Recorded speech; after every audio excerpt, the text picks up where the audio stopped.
Itt szoktak tanulni a hallgatók, mint ahogy látszik, már most is itt vannak. Sziasztok, kedves felvételizők! Ha tanakodtok még azon, hogy melyik egyetemet jelöljétek az első helyre, akkor hadd mutassam be az én utamat a Pécsi Orvosi Karra. Iratkozzatok fel, és tartsatok velem!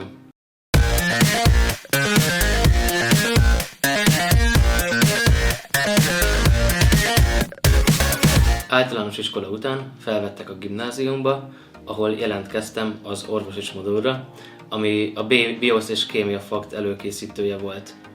Ekkor még nem tulajdonítottam neki különösebb szerepet, úgy voltam vele, hogy a sok különböző kötelező közül ez volt hozzám a legközelebb, és csak akkor vált egy fokkal biztosabbá, hogy melyik irányba akarok tovább haladni, amikor 10-ben a Biosz és Kémia Faktot felvettem, és akkor már célzottan ezekre az érettségekre kezdtünk el tanulni. Mivel nem nagyon volt motivációm, hogy mi is akarok lenni, és a Biosz Kémia Fakttal különösebben sok mindent nem tudtam volna kezdeni, ezért úgy döntöttem, hogy keresek magamnak motivációt, és jelentkeztem segédápolónak a kórházba. Ez 11. után történt, az általános sebészeti fekvőbeteg osztályra kerültem.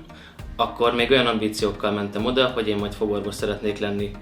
Ez alatt az egy hónap alatt nagyon sok különböző esetet láttam, különböző betegeket láthattam el, segédkezhettem mindenben, és így kialakult bennem, hogy igazából nem a fogorvosi, hanem az orvosi, azon belül is az általános sebészet foglalkoztat igazán.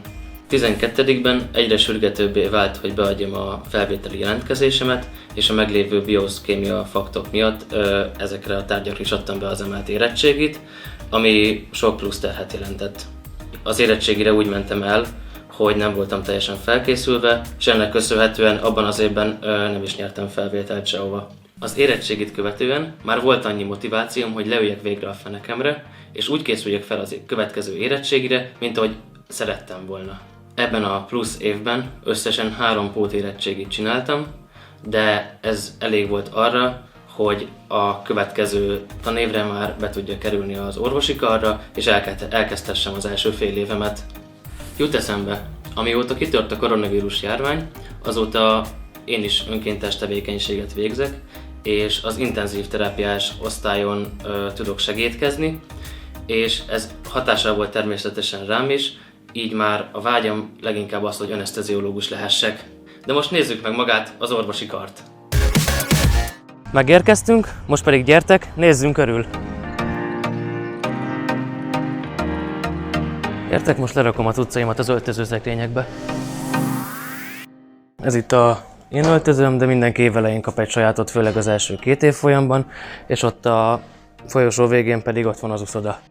Most felmegyünk a 4. emeletre, és ott körbenézünk is, miket is találhatunk meg.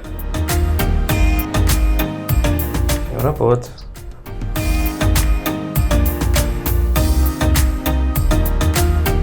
Ez egy relatíve új rész, és ezekben az épületekben vannak a szemináriumi termek, és a túloldalán pedig a nyelvi intézet van, ami igazándiból a Profex nyelvvizsga meg a szaknyelvvizsgákra szolgál.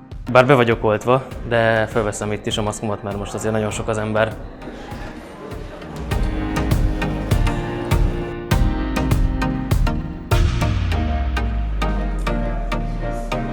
Szóval ez a MediSkills labor, ez igazából egy szimulációs központ, ahol igazából ilyen műanyagbábukon, meg különböző, ilyen műkezeken, meg műlábakon lehet igazándiból kipróbálni, hogy hogyan lehet vért venni, hogyan lehet újraéleszteni, meg hasonlókat, és ez a labor erre van. Gyertek, most meg is mutatom nektek, hogy hogy néz ki. Tehát belülről nagyjából így néz ki egy terem. Itt látható, hogy most itt pont műcsecsemők vannak kirakva, és itt gondolom most azt lehet gyakorolni majd, hogy hogyan lehet vért venni tőlük. Igen, és az egész labor igazándiból az egyik oldal az tiszta ablak, és nagyon jól lehet látni az egész város nagyjából. Most lemegyünk a 3. emeletre, ahol viszont egy fokkal több érdekesség lesz.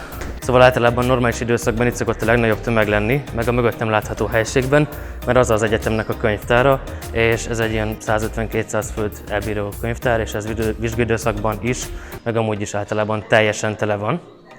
Mellette megtalálható a Molsejt intézet igazából, ahol Amiben igazából nem szoktak nagyon lenni, mert a szemináriumi termek azok a 4. emeleten vannak, vagy pedig az épület másik oldalán.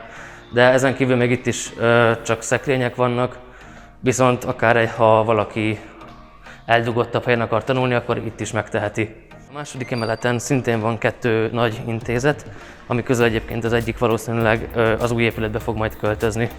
Itt látható az Anatómiai Intézet, ami a legtöbb hallgatónak a rémálma lesz az következő 2 évben. Szintén a 2. emeleten található a diákiroda, ami az orvosi karnak a hallgatói önkormányzati irodája. Még van a Kóreletani Intézet, amit most már transzlációs medicinának is hívnak, ami ezeknek az alapozó moduloknak az összefoglalása, kórelettan, patológia, meg hasonlóknak az összefoglaló és összemosó elnevezése. Ugyan jelenleg nem működik, de az 1. emeleten van a tanulmányi osztály, és itt lehetne mind a külföldi, mind pedig az itthoni hallgatóknak sorszámot húzni, hogy bejussanak magára a tanóra. Az 1. emeleten az aula fölött vagyunk a galérián, és általában itt szoktak tanulni a hallgatók, mint ahogy látszik, már most is itt vannak. Igen, ez egy egész nagy terület, csak itt mindig figyelni kell, hogy halkak legyünk. Itt vagyunk az aula közepén nagyjából, és látható is, hogy ez elég nagy a tér, és hogyha nem tanulásra használják, akkor általában itt szoktak lenni az egyetemi bulik, a gólyabál és hasonló nagyobb össznépi összejövetelek. Köszönöm szépen, hogy megnéztétek ezt a videót, remélem tudtam segíteni a felvételi jelentkezésetekben, és hogyha további tartalmakra vagytok kíváncsiak, akkor kövessétek a Pécsi Egyetemisták magazinját, illetve az Irány a PT-ját. Sok sikert kívánok nektek, és remélem jövőre találkozunk. Sziasztok!